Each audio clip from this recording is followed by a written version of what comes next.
Good evening, everyone. My name is Paul Young. I'm just going to walk you through a conversation around government deficits in Canada, just a way to frame it up. A lot of the misinformation being provided by either mainstream media or by the Liberal government of Canada.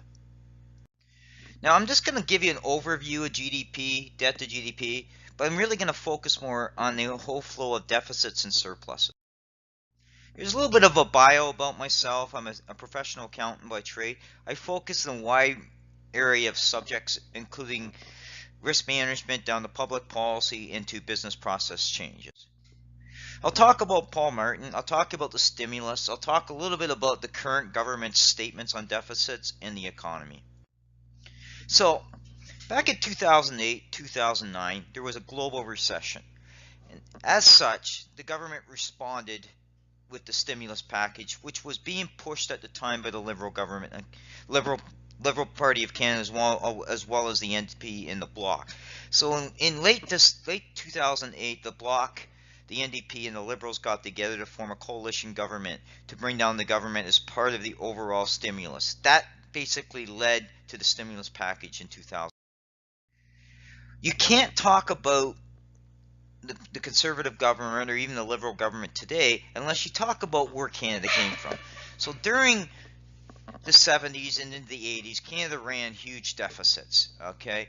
And therefore, at some point, our debt got up to very scary levels. So it forced drastic measures by Paul Martin and the Liberals in the 90s at what we call austerity measures. Part of those measures were they cut program spending, cut the transfers to the province, and basically looked at everything aspect from taking money from EI, relooking CPP as part of doing this. So those spending cuts and some of those initiatives paid dividends to bring the debt down because we started running surpluses. What they did is they starved the system of money.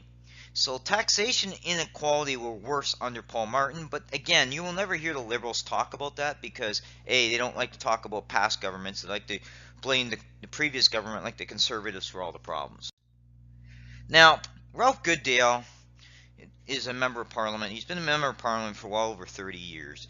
Therefore, I would expect somebody like him to put a little bit more vetting in terms of his post. A lot of the information here is misleading.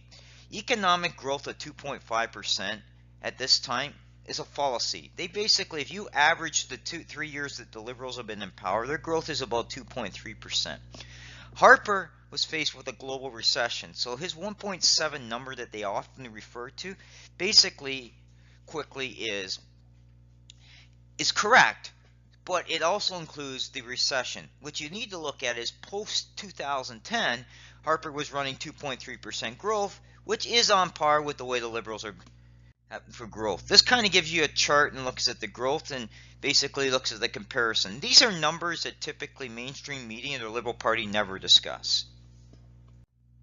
This kind of gives you an idea, debt to GDP. Now, the whole idea is if you're in a booming economy, that means you should be running surpluses or balanced budget, therefore that your debt ratio should start to fall.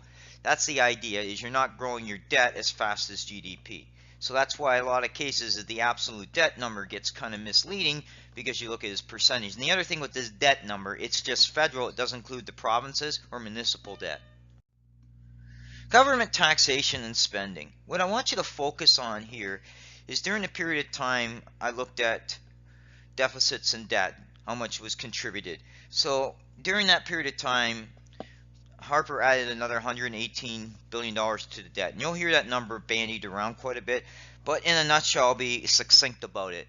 The key aspects is you can't take a $50 billion deficit and just take it out of the economy. You have to hope the private sector can absorb that. So gradually over a period of time, Harper pulled out the deficit down, started slowly pulling out the stimulus and slowing down things as the economy picked up. So during the last year of office, last 2 years, Harper had a about a $2 billion surplus, and then when he left in the November of 2015, he left $1 billion surplus. Trudeau comes to office November 1st and basically took that $1 billion surplus from the fiscal monitor, that's how I got the number, and turned it into a $1 billion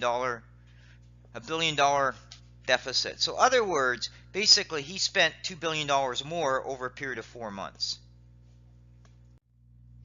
You often hear guys like Scott Bryson talk about the middle class. Back in 2014, Canada had the best middle class in the world. The middle class is under pressure around the world, and that's not something you're going to hear any government talk about because you can't go to the polls saying that's the case. But what you can say in general is there's multiple policies come in play from municipal to provincial to federal that drive it.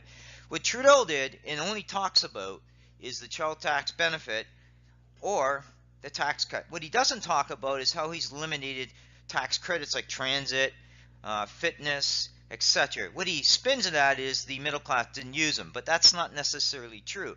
On a Fraser Institute survey, it's found that 80% of the middle class is paying more taxes under Trudeau, but you'll never hear that from Trudeau in his discussions.